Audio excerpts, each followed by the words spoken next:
Serino Moodley, who's sponsored by Winning Form, has 7 rides on Sunday or today, depending on when you're watching this broadcast, at Hollywood Bets Scottsville, in the capital, Pietermaritzburg, where we hope it's not going to be hugely hot as it was just the other day. Serino, welcome to the show again, and thank you for your time. Thank you so much, Mr. Infant. Thanks for having me. Okay, let's go. You've got a busy day come Sunday, which is encouraging to see. And you start off in the second race with horse number 8, Sanctity, for Lizanne Forbes, Suzette Viljoen and Chris Fenwick. Now, although you didn't ride this VAR gelding last time, you certainly would have watched the run and you would have worked this horse, being from the yard that you work for. Very good run.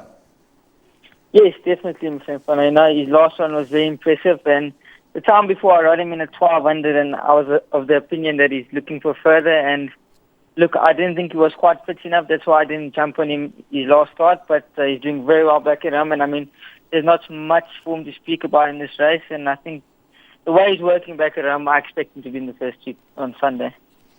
Okay, that's Sanctity.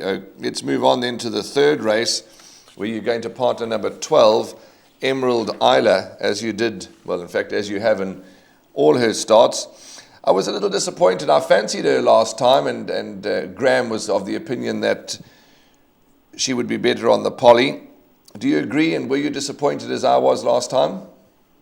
Yes, definitely. I think we're all disappointed with the run, but there was obvious excuses. You know, she's a filly that's very immature, and we thought she wasn't traveling in the miles, and she actually hasn't traveled in all her starts. So we tried to go further and put blinkers on her, and obviously she over-raced it. I felt she just did too much with the blinkers on, and so we're all leaving the blinkers on but bring her back into it. But she is a very immature filly, so I'll just watch how she runs here. But she's definitely the filly that's going to win in the next 2-3 runs. Okay, wonderful feedback. Thank you very much. And then in the fourth race, you're riding number 11, Legislates Dance, who Graham and I fancied last time. She was beaten. He was beaten. Let me get my sexes right. He was beaten into second. But we're not going to turn our back on him because he looks to be a magnificent colt. Very, very green. What are you expecting come Sunday? Look, I honestly think he's my best rider in the day. So much to be quite honest. His works, I can't tell you how well this horse works back at home. And he's just doing so much better after his last run. And look, there's obviously some form horses in the race, and look, there's one horse there of Garrett Van Zyl's looks to be the improving horse, but I think he's by far my best rider on the day, and I'll be disappointed if he's not in the first two. Serena, although you're not riding the stable companion, horse number 3, Fat Cigar, and my colleague has asked me to ask you as well about Fat Cigar because Jason Gates rode him on debut, Carl Stradham now rides him on Sunday. He's a magnificent, smashing-looking colt by Twice Over. Graham was impressed with him in the ring. And 5 lengths off on debut wasn't the worst effort. Do you know a bit more about Fat Cigar? Can you enlighten us? Yes, he's a lovely horse. You know, his work's also good back at home, but Mrs. Forbes thinks he's going to need this run. So, look, it's just mainly a run to bring him on and see how he goes over further. And, look, I'm not saying he can't run in the money, but he's a very nice horse, but we think he's going to need this run. Okay, well, Graham will be happy with that feedback. We'll certainly keep an eye on Fat Cigar. The sixth race, excuse me, you're riding Jack's Bird, a Jackson filly for Michael Roberts, and it's his day. We're honouring him on Sunday. She can run this filly. We know about her. What do you think? Yes, you know, last time against the boys, I wasn't disappointed with the run. I thought it was a fair run. I mean, taking on the boys, but back in the fillies race, I think, you know, it's going to suit her. If she reproduces that run when she beat Mary O, I think she must have a decent chance in this race. I mean, if Mary O was in this race, I think she'd be first or second favourite. So, look, if you go on that, I think, I mean, her work's in good order back at home, and I think she'll have a decent chance in this race. Talking of Mary O, that's who you're riding in the seventh race, which is the Michael Roberts Handicap listed event. Oratorio filly, she's going to take on the boys in the Michael Roberts for Suzette and Barcy Viljoen.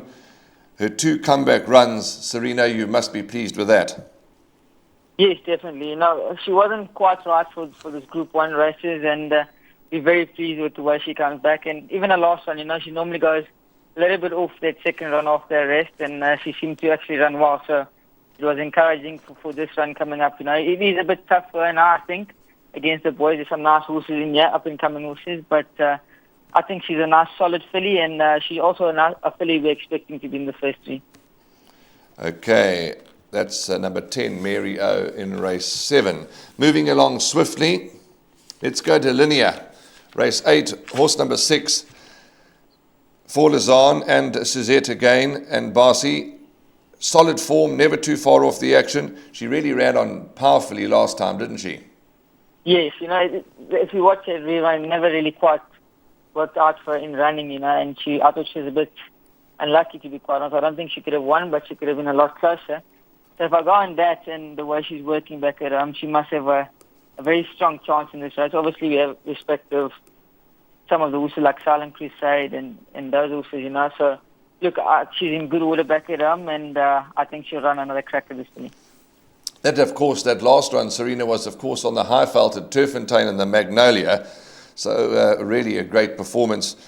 And Linear. So you're suggesting Linear, we don't leave out of place accumulators, pick sixes, etc. 100%. I wouldn't leave out of anything. She's performed very consistent outfield, and last run, like you said, was very good. So I wouldn't leave out of anything.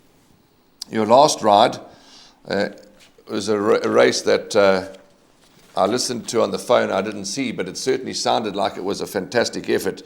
Is number 14, Ma Nanu, and I always battle to pronounce it, Ma Nanu. Solid form, good run last time, running 11 days apart. That's not a concern, is it?